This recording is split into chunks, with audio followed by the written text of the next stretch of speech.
عمرك اشتريت حاجة من مكان وبعدها لقيت نفسك بترجع له من غير ما تفكر؟ ليه ده بيحصل؟ السر في حاجتين: الاكستشينج التبادل، والريليشن شيب العلاقة. البيع مش النهاية، البيع هو بداية الرحلة. فيليب كوتلر بيقول: التسويق مش بس انك تبيع، ولكن انك تخلي العميل يرجع لك تاني.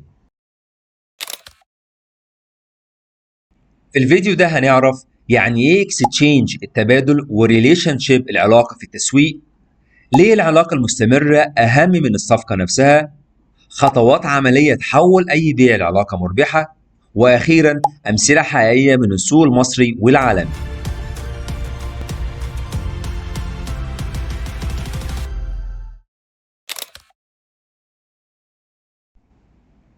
كتير من أصحاب البيزنس بيكونوا مشغولين طول الوقت يدوروا على عملاء جدد، وبيفرحوا لما يبيعوا مرة وبعدين ينسوا العميل ويدوروا على غيره. المشكلة إن ده بيخليهم يصرفوا فلوس كتير على التسويق، وفي الآخر العملاء ما بيرجعوش والأرباح تفضل مش ثابتة. لو بدل ده ركزت إن أول بيع هو بداية العلاقة، هتخلي العميل يشتري منك تاني وتالت، وتوفر مجهود وفلوس. الاكستشينج أو التبادل ببساطة هي عملية يحصل فيها طرف على شيء ذو قيمة مقابل تقديم شيء ذو قيمة للطرف الآخر. الريليشن شيب أو العلاقة هو ارتباط مستمر قائم على الثقة، المنفعة المشتركة، والتواصل المنتظم. عند كوتلر كل عملية تسويق ناجحة تبدأ بتبادل صح، لكن النجاح الحقيقي بيجي من العلاقة اللي بعدها. أي تبادل ناجح لازم تتوافر فيه 5 حاجات أساسية: 1. طرفين أو أكتر، في طرف بيعرض حاجة وطرف تاني بيستقبلها. 2. قيمة للطرفين، كل واحد فيهم عنده حاجة التاني محتاجها أو بيقدرها. 3. اتفاق واضح، يتفقوا على إيه اللي هيتبادل وبأي طريقة.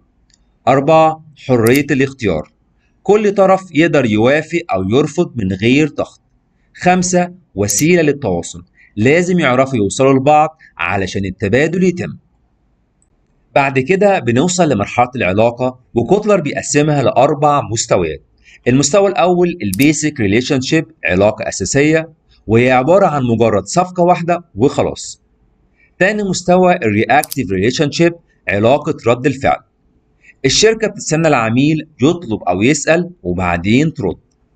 المستوى الثالث البرو اكتيف ريليشن شيب، علاقة مبادرة، الشركة هي اللي تبدأ وتتواصل مع العميل حتى لو هو ما تواصلش. المستوى الرابع البارتنرشيب أو الشراكة، هي علاقة طويلة المدى فيها تعاون مستمر، والشركة بتشتغل مع العميل كأنهم في نفس الفريق، يطوروا ويضيفوا قيمة مع بعض. مثال مصري شركة فوري. فوري بدأت كتبادل بسيط من خلال خدمة دفع الفواتير، لكن مع الوقت بنت علاقة ثقة من خلال التوسع في الخدمات والتواجد في كل مكان. مثال عالمي شركة أبل، شراء الآيفون بيبدأ بالتبادل، لكن العلاقة بتستمر من خلال التحديثات، الضمان، والدعم الفني. في النهاية الموضوع كله بيتلخص في 3 خطوات. 1. ابدأ بتبادل فيه قيمة للطرفين، قدم حاجة العميل محتاجها وخد منه مقابل هو شايفه يستاهل. 2. ابني ثقة وعلاقة مستمرة، خليك دايما موجود وقدم قيمة حتى بعد البيع. 3. حول العميل لسفير ليك، العميل الراضي هيرجع لك تاني وكمان هيجيب معاه عملاء جدد. لو في جملة واحدة تاخدها معاك من الفيديو ده، فهي إن كل عملية بيع هي بداية علاقة مش نهايتها. وأخيرا قول لنا في التعليقات إيه أكتر براند حسيت إنك بتحب ترجع له دايما، وما تنساش تعمل لايك وسبسكرايب علشان تتابع فيديوهاتنا اللي جاية إن شاء الله. شكرا لحضراتكم.